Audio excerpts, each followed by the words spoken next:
एक पुलिस वाला चाय की दुकान पर चाय का ऑर्डर करता है। जैसे ही उसने चाय का ऑर्डर किया, पास में ही एक लड़का खड़ा हुआ था। उसने अपने धीरे से बोलते हुए कहा कि हराम की चाय पीने के लिए आ गया है। ये बात पुलिस वाले के कानों तक पहुंच जाती है और पुलिस वाले को इस बात पर बहुतों के बीच में कहासुनी हो जाती है। पुलिस वाला भी कुछ ना कुछ बोल रहा था और वो लड़का भी कुछ ना कुछ बोल रहा था। बीच में जो आसपास कुछ लोग खड़े हुए थे, उन्होंने इस बात में हस्तक्षेप किया और दोनों को शांत रहने के लिए अपील की। दोनों शांत हो जाते हैं, लड़का वहां से चला जाता है। लड़का जब जाता है तो पास की ही दुकान पर एक कढ़ाई में तेल खोल रहा था और खोलते हुए तेल की कढ़ाई को वो लेकर आता है और उस पुलिस वाले के ऊपर पूरी की पूरी तेल की कढ़ाई को उड़ेल देता है। बस इतना होना था कि जैसे ही तेल उस पुलिस वाले के ऊपर गिरता है, पुलिस वाले की चीख पुकार निकल जाती है। वो ज़ोर-ज़ोर से चिल्लाता है, चीखता है और बचने के लिए अपील करता है, क्योंकि उसके ऊपर जो तेल गिरा था, वो बहुत गंभीर रूप से झुलस जाता है, घायल हो जाता है। बस ये बात की थी और इसका शोर चारों तरफ फैल जाता है और जैसे लोगों को पता चलता है कि एक पुलिस वाले के ऊपर फला व्यक्ति ने, फला लड़के ने तेल डाल दिया है, वो भी खौलता हुआ तेल डाल दिया है। अब बात यहीं पर नहीं थमती, बल्कि एक नहीं, 2 कत्ल हो जाते हैं।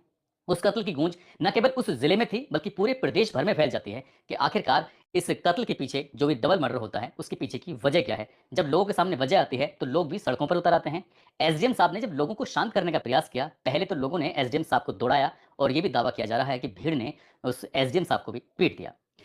आदाब, नमस्कार, सत श्री अकाल, मैं उस्मान सैफी। आज की जो सच्ची घटना मैं आपको सुनाने जा रहा हूँ, ये सच्ची सच्ची घटना है। छत्तीसगढ़ प्रदेश का एक ज़िला है सूरजपुर और सूरजपुर कोतवाली में तैनात हेड कांस्टेबल, जिसकी पेट्रोलिंग में नाइट ड्यूटी लगी हुई थी, नाम तालिब शेख होता है। वो हेड कांस्टेबल अपनी ड्यूटी करने के बाद 14 अक्टूबर 2024 की सुबह अपने घर गया हुआ था, हारा थका हुआ। जैसे ही घर के दरवाजे की तरफ देखता है, तो घर का दरवाज़ा टूटा पड़ा था। उसकी सांसें उखड़ जाती हैं, सोचने पर मजबूर हो जाता है कि आखिरकार उसका दरवाज़ा कैसे टूटा हुआ है। उसने अपनी पत्नी, जिसका नाम मेहू शेख होता है, बेटी आलिया जिसकी उम्र लगभग 16 साल के आसपास होती है। उन्हें ज़ोर-ज़ोर से आवाज़ लगाई, लेकिन आवाज़ का कोई रिस्पॉन्स नहीं आ रहा था। कमरे में झाँक कर देखता है तो जगह-जगह ब्लड फैला हुआ है। फिर वो और अंदर जाता है तो जाकर देखता है कि चारों तरफ जो घर का सामान था, वो इधर-उधर फैला हुआ है। हेड कांस्टेबल बहुत ज़्यादा परेशान हो जाता है। तालिब शेख ने अपने उच्च अधिकारियों को इस बात की सूचना दी कि मेरी बेटी और मेरी बीवी दोनों ही गायब हैं। घर में सामान फैला पड़ा हुआ है, ब्लड के निशान जगह-जगह देखे जा सकते हैं। वो पुलिस वाला अपनी बेटी, अपनी बहू को याद करके रोने लगता है। समझ नहीं पा रहा था कि आखिरकार करे तो क्या करे। पुलिस वाले मौके पर आते हैं और उन्होंने आने के बाद इस मामले की जाँच पड़ताल करना शुरू ही किया था। अब देखते ही देखते ये खबर पूरे शहर में आग की तरह फैल जाती है कि इस तरह से एक पुलिस वाला होता है जिसकी कोतवाली में ही ड्यूटी होती है। वो ड्यूटी करके अब जब घर पे पहुँचता है तो उसकी बीवी, उसकी बेटी घर से गायब है। घर का सामान सब इधर-उधर पड़ा हुआ है। तो शहर के लोग भी चारों तरफ दौड़ते हैं, ये देखने के लिए आखिरकार इसकी बीवी, इसकी बेटी है कहाँ पर। जब बड़ी संख्या में लोग इकट्ठे हो रहे थे, इकट्ठे होते-होते यहाँ से लगभग, यानी कि जहाँ पर वो पुलिस वाला रहता है, वहाँ से लगभग 5 किलोमीटर दूर एक जगह पड़ती है, जूर-पीड़ा मार्ग। वहाँ पर जंगल में, यानी कि खेतों पर, नहर के किनारे 2 लाश पड़ी हुई थी, अर्धनग्न अवस्था में।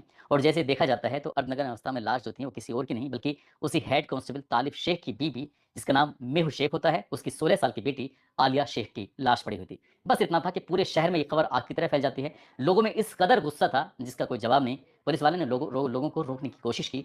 देखते-देखते एक नाम बहुत तेज़ी के साथ वायरल होने लगता है। हर किसी की ज़ुबान पर नाम था कुलदीप साहू का। लोगों को गुस्सा आता है, कुलदीप साहू के घर पे जाते हैं, उसके घर पे तमाम तोड़-फोड़ करना शुरू कर देते हैं।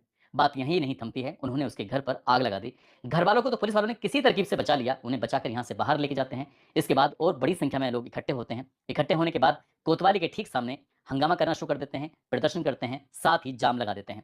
अब यहाँ से लोग इकट्ठे होते हैं, इकट्ठे होने के बाद कुलदीप साहू का एक गोदाम होता है, क्योंकि शहर का सबसे बड़ा कबाड़ी कारोबारी होता है। उसके गोदाम के इर्द-गिर्द जितने भी वाहन खड़े होते हैं, हर वाहन में भी आग लगा देते हैं और गोदाम में भी आग लगा देते हैं। पूरा शहर में आग की खबर फैल जाती है। लोग इकट्ठे हो रहे थे, प्रशासन की टीम पहुँच जाती है। एसडीएम साहब होते हैं जगन्नाथ वर्मा, वो भी पहुँच जाते हैं। उन्होंने लोगों को शांत करने की कोशिश की कि पुलिस इस मामले की जाँच पड़ताल कर रही है। आखिरकार पुलिस कांस्टेबल की बीवी का, उसकी बेटी का कत्ल किसने किया है, इस मामले की पड़ताल हो रही है। आप बिल्कुल भी परेशान ना हों।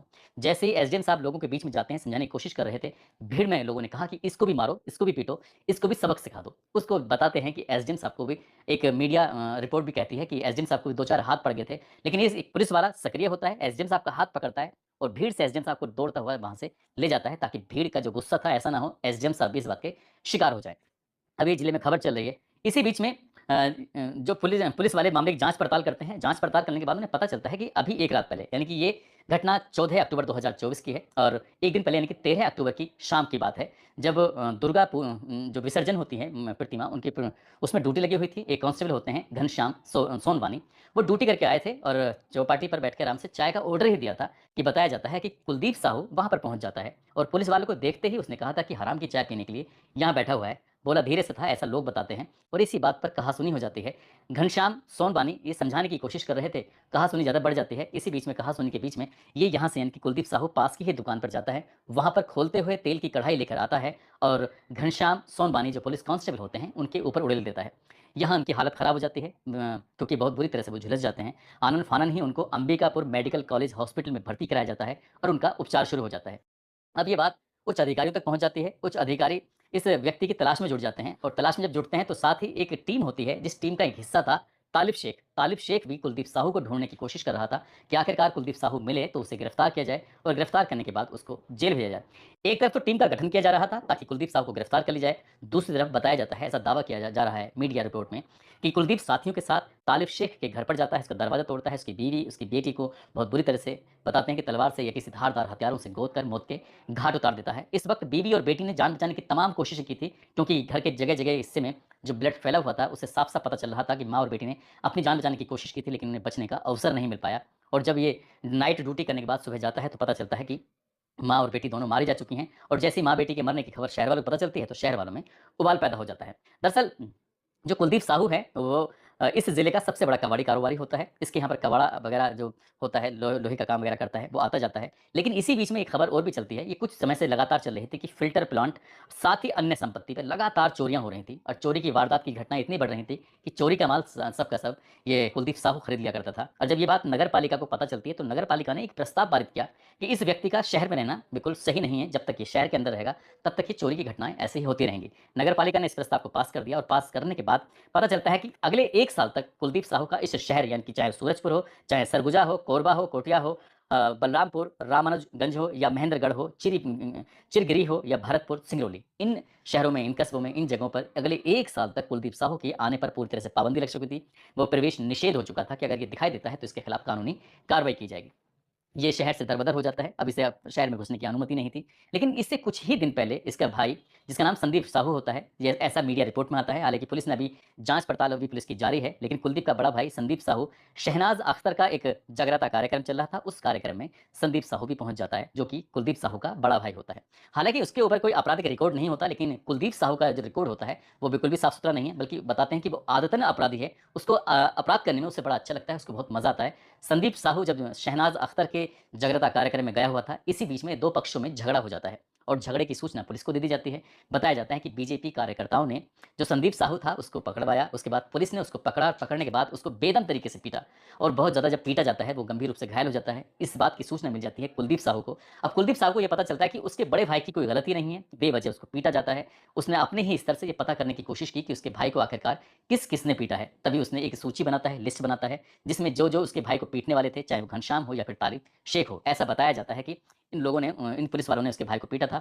इसे टारगेट बना के पहले तो उसने घनश्याम के ऊपर तेल डाला, उसके बाद जब घनश्याम के ऊपर तेल डाला था और पुलिस वाले इस कुलदीप साहू को पकड़ने की कोशिश कर रहे थे, तभी जो तालिब शेख होता है, उसको जिसे पकड़ने वाला था, ये अपनी कार से होता है। कार को तालिब शेख के ऊपर चढ़ाने की कोशिश की जाती है, लेकिन उसकी किस्मत अच्छी थी, वो बच जाता है। ये बात भी उच्च अधिकारियों को बताई जाती है कि कुलदीप साहू ने तालिब शेख के ऊपर कार चढ़ाने की कोशिश की, लेकिन वो मौका पाते ही बच जाता है। लेकिन वो खुद तो बच जाता है, उसकी पत्नी और उसकी बेटी वो बच नहीं पाती। उनका दर्दनाक रूप से, खौफनाक तरीके से कत्ल कर दिया जाता है।